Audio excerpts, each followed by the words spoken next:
so that you're cruising and parking in style. Okay, no guarantee on style, but definitely in comfort.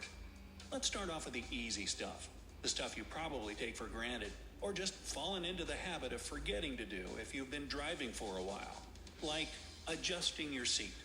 This should be the first thing you do when getting behind the wheel.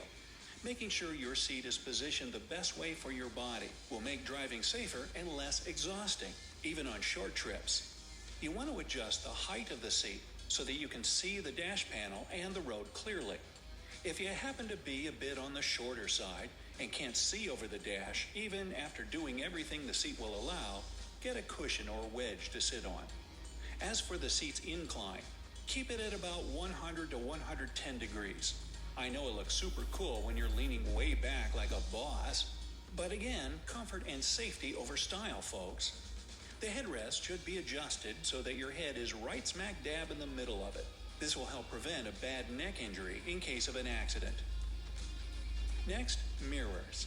Starting with the driver's side, once your seat is adjusted, lean left and get as close to the side window as you can. Then adjust the mirror until you can see the rear fender. Once you're sitting correctly, you should just barely see the side of the back bumper. Moving on to the passenger side mirror, here you want to stay in the driver's seat and lean to your right until your head is just about in the middle between the two front seats. Now adjust this mirror so that you can see the back fender too. Again, when you move back to a normal driving position, you should just get a glimpse of the side of the rear bumper. Finally, we get to the rear view mirror. I know, it's beginner stuff, but this mirror gets bumped and repositioned all the time.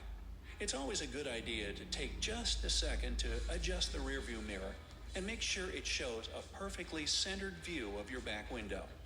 One last thing before we get to the parking tips. Hand positioning. I can't stress enough how important this is. There's no beverage worth sipping, no text worth texting, or song worth skipping that's more valuable to your safety. Well, maybe Neil Diamond's Porcupine Pie, but that's it. Jokes aside, make sure you can clearly see all the instruments on the dash and have at least a foot of space between it and your body. Your hands should be slightly lower than your shoulders and placed on the wheel at 9 and 3. Oh yeah, the old steering wheel clock analogy?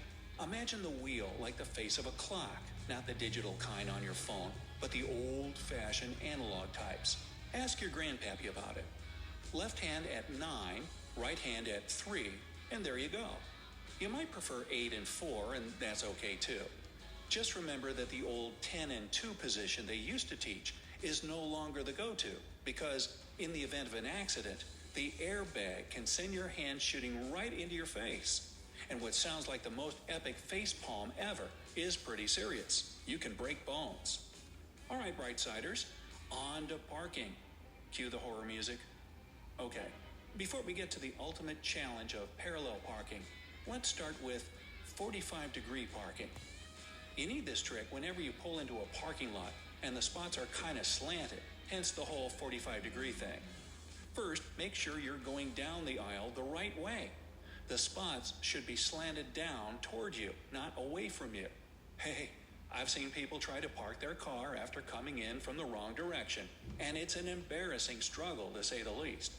Next, move to your left as far as you can.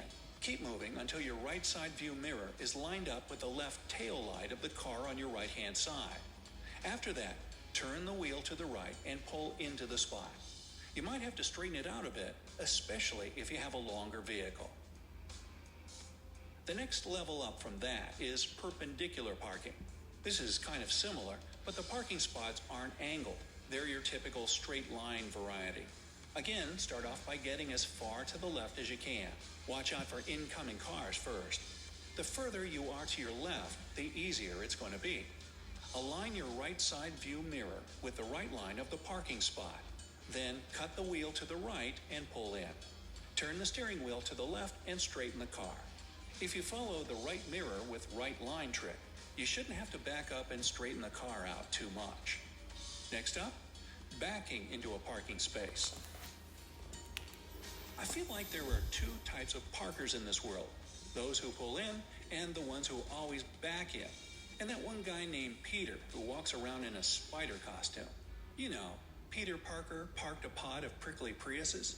Which type are you? I'm probably a little bit of both, depending on the circumstance. Anyway, first locate the spot you're going to back into and drive 2 spots past it. Then, and this is crucial, make sure drivers around you know what you're about to do. Flip on your blinker, and before going into reverse, make sure to look out for oncoming vehicles from the front and approaching ones from the back. Check your mirrors. They're nice and